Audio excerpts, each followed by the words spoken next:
बिस्मिल्लाहिर्रहमानिर्रहीम। सही बुखारी हदीस नंबर 571।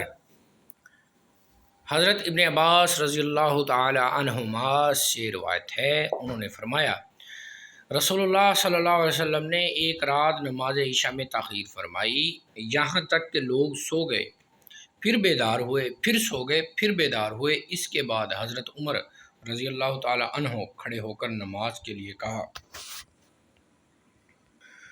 बादशाह नबी सल्लल्लाहु अलैहि वसल्लम तशरीफ़ लाए, गोया मैं इस वक्त भी आपको देख रहा हूँ कि आपके सर से पानी टपक रहा था। आप अपने हाथ को सर पर रखे हुए थे। आपने फरमाया, अगर मैं अपनी उम्मत पर गिरा ख्याल न करता तो ये हुक्म देता कि वो इसी वक्त ये नमाज पढ़ा करें।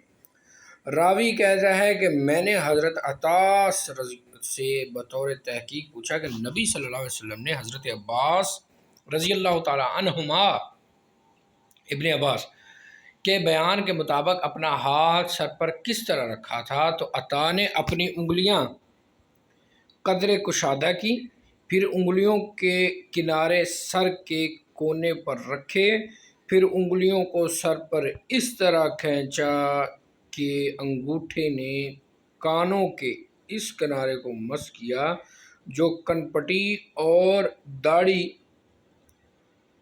के कोने पर चेहरे के करीब है।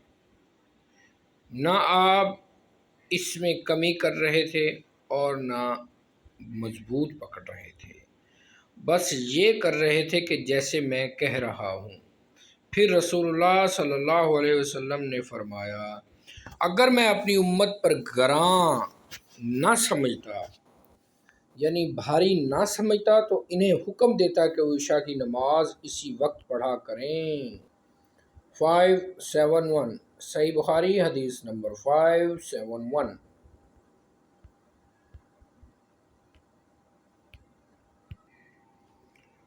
हदीस नंबर 571 सही बुखारी हदीस नंबर 571।